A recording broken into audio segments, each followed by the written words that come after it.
It's a Sunday morning, and I am in church. Soft light falls through the golds, reds, and purples of the stained glass windows. My eyes are set on hers, the Virgin Mary. Her gentle gaze, the striking blue of her robe, so clear and pure. In the eyes of the Catholic Church, the church of my childhood, she was a perpetual virgin due to her immaculate conception, impregnated not by Joseph, her husband, but by the divine, by God. Even after giving birth to Jesus, she was considered a virgin, the Virgin Mary. Virgin. Virgin. What does that even mean? As with all great scholarly questioning, I began with Google. I typed virginity into the search bar, and the first hit stated, virginity, noun, the state of never having sexual intercourse. Penetrative intercourse. Synonyms, chastity, maidenhood, virtue, honor, purity, decency, respectability, dignity, modesty, and self-restraint. Well, damn, Google. Your dictionary associates virginity with my honor and dignity and decency as a human being. Though this is nothing new. If we look at history, particularly Christian history, virginity has been about heteronormative power and property, a woman's body giving access to power and functioning as property. Bloodlines and inheritance being essential, the holy sacrament of marriage came second to the practicality of a virgin bride. It was insurance that your child was yours and your lineage was secured. But there's something more here, something stubborn, clinging, unrelenting, even in 2019 AD. It's a Sunday morning, and I am in church. Soft light falls through the golds, reds, and purples of the stained glass windows. My eyes are set on hers, the Virgin Mary, and I am 5, I am 10, I am 15, I am 20, and now I am 22, and I ask her, what does God think? What does God think of me? I was told by a man who sits on a stage in front of a congregation that I am to wait until marriage, until a man sees me naked, till our bodies become one under you with the exchange of vows and rings and saliva after the pastor says, you may kiss the bride. I wasn't told that in 5th grade, a friend would tell me that she caught her parents doing it, and I would be terrified that mine still did. Or how in high school and college, people would ask me why I had never been kissed, and isn't that cute that I hadn't been?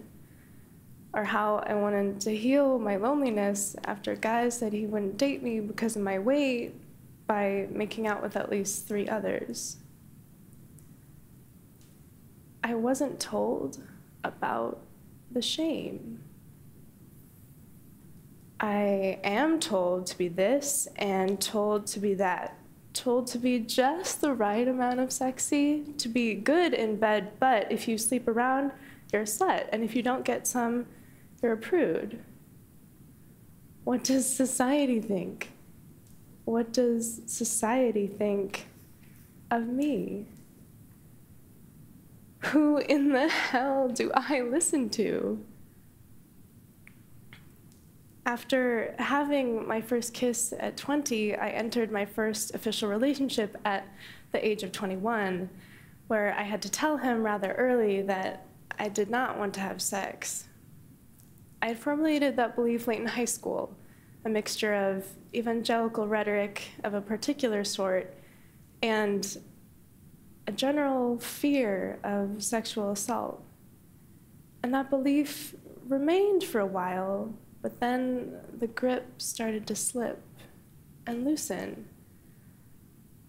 No, I did not want to have penetrative sex, but then came the feeling of being comfortable in my own skin, sexy, and naked in front of a man who I was not going to marry, and having oral sex. I felt pleasure and intimacy, and then I froze. My naked body shut down, and my limbs began to curl in a fetal position, with my mind racing with the question, what would God think? What would God think of me, my parents, my friends, society? I no longer felt safe. Shame came back again. It always comes back. Choking, demanding I listen to it. Its silence, so loud.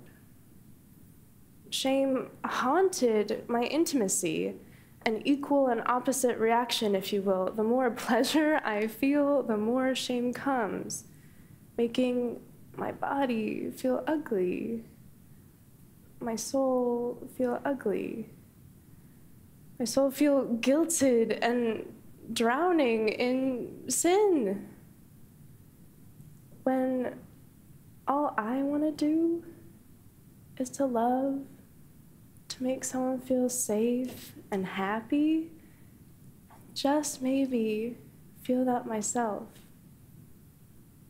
Is that too much for a virgin to ask? In the heteronormative sense, I was still a virgin when my first relationship ended. And time passed, and later in the fall, I met my current partner. Though my body was ridden with shame and the desire to hide itself away, I was softened by his touch, his brown eyes. I was smoothed and warm and cared for. In my heart, I felt it. This was right. In my soul, I felt this was right. I had sex. I lost my virginity. I woke up in his arms and drove home later in the morning. I turned on the ignition, backed out of the driveway, and started down the road. I laughed, I giggled, I chuckled as my stomach started bubbling and goosebumps shot up my arms. A guy was just inside me last night? What? What would God think? I then called my best friend, frantically telling him I thought I would feel like a different person. I just lost my virginity. Once again, according to Google, the word lost or lose means to cease to have or become deprived of something, or be unable to find something or someone. Virginity is constructed this way. Virginity is a commodity, akin to a woman's body. It changes in value depending on what is done to it. I did not lose anything that night. I was honored with the presence of a beautiful man who, no, I was not in love with at the time.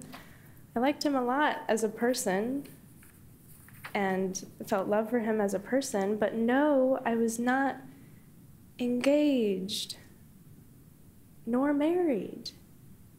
And yet I felt home in myself. I did not lose anything.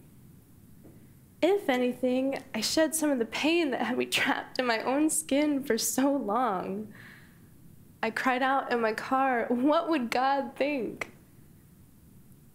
And in my chest, I felt it. He would be glad I honored myself. Because I did. I am no longer a virgin. First time I had penetrative sex, it was with the man I have fallen in love with. Others did it at 15.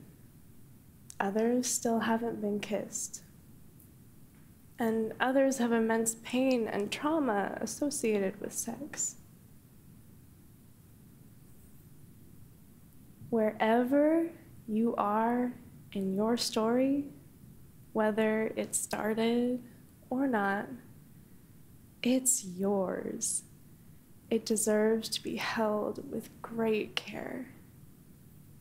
Owning your story is about honoring your heart and listening to it amidst all the screams of the world and the voices of people and things and gods that don't and do matter to us.